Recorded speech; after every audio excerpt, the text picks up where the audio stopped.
விழுப்புரம் மாவட்டம் கள்ளக்குறிச்சி அருகே தனியார் கல்லூரி மாணவிகள் 3 பேர் கிணற்றில் குதித்து தற்கொலை செய்துள்ள நிலையில் அவர்களது மரணத்தில் மர்மம் இருப்பதாக உறவினர்கள் புகார் தெரிவித்துள்ளனர்.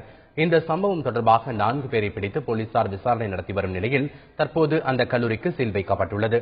இதுகுறித்து சம்பவ இடத்தில் உள்ள எமது செய்தியாளர் கோபிநாத் தரும் கூடுதல் தகவல்களை தற்போது கேட்கலாம். கோபிநாத், மாணவிகளின் உடல்கள் பிரேத பரிசோதனை தொடங்கிவிட்டதா? இந்த சம்பவம் தொடர்பாக எத்தனை பேரிடம் போலீசார் விசாரணை நடத்தி வராங்க?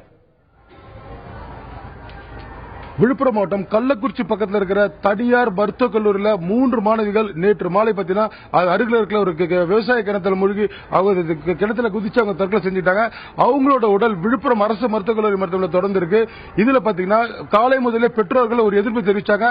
விழுப்புரம் மாவட்ட நிர்வாகத்தின் மீது தங்களுக்கு ஒரு முழுமையான நம்பிக்கை இல்லை, இதனால பிரேத பரிசோதனை சென்னையில மட்டும் தான் செய்யணும்னு சொல்லி அவங்க காலை முதலே ஒரு கோரிக்கை வச்சாங்க. அதே போல பாத்தீங்கன்னா தேசிய ரீதியில் சாலை மறியலில் ஈடுபட்டாங்க. பல்வேறு அரசியல் போராட்டத்தை கலந்துட்டாங்க. தொடர்ந்து பாத்தீங்கன்னா விழுப்புரம் சரக டிஐஜி மற்றும் விழுப்புரம் மாவட்ட ஆட்சியர் லட்சுமி, அதே போல பாத்தீங்கன்னா மாவட்ட காவல்துறை கண்காணிப்பாளர் நரேந்திர நாயர் 3 பேரும் 3 பெற்றோர்களை மட்டும் தனியாக அழைச்சி அவங்ககிட்ட பேச்சுவார்த்தை தொடங்கிய பின்னர் தற்சமயம் பாத்தீங்கன்னா அதாவது செய்யூரை சேர்ந்த சரண்யா அந்த மாணவியோட உடல் மட்டும் இப்போ முதல்ல இங்க இப்போ பிரேத பரிசோதனை தொடங்கி இருக்கு.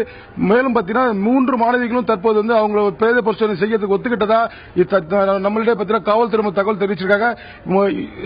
இந்த பிரேத பரிசோதனை பத்தினா மாலை 5 மணிக்கு மேல செய்ய முடியாது. ஆனா மாவட்ட ஆட்சியர் ஒரு ஒப்புதல் அளிச்சாங்கன்னா இந்த பிரேத பரிசோதனை தொடர்ந்து செய்யலாம். முதல் கட்டமா சரண்யாவோட பிரேதம் மட்டும் இப்ப பரிசோதனை செய்யப்பட்டிருக்கு.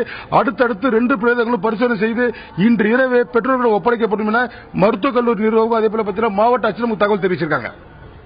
அனைத்து எதிர்க்கட்சிகளும் கோரிக்கை விடுத்திருக்காங்க, உரிய விசாரணை நடத்தப்பட வேண்டும் என்று. தற்போது யாராவது அரசியல் கட்சியினர் யாரேனும் வந்திருக்கிறார்களா? இதுல பாத்தீங்கன்னா காலை முதலே அனைத்து அரசியல் கட்சிகள் விழுப்புரம் மாவட்டம் திருக்கோவிலூர் சட்டமன்ற தேமுதிக உறுப்பினர் வெங்கடேசன் இங்க இருக்கார். அதே போல பாத்தீங்கன்னா கம்யூனிஸ்ட் எம்எல்ஏ ராமூர்த்தி இங்க இருக்கார். அதே போல அதிமுக, திமுக மற்றும் பாமக தவிர அனைத்து அரசியல் கட்சிகளும் மாவட்ட தலைவர்கள், நிர்வாகிகள் எல்லாமே இங்க மாவட்ட ஆட்சியர் மற்றும் மாவட்ட காவல்துறை கண்காணிப்பை சந்திச்சு அவங்க ஒரு கோரிக்கை வச்சாங்க.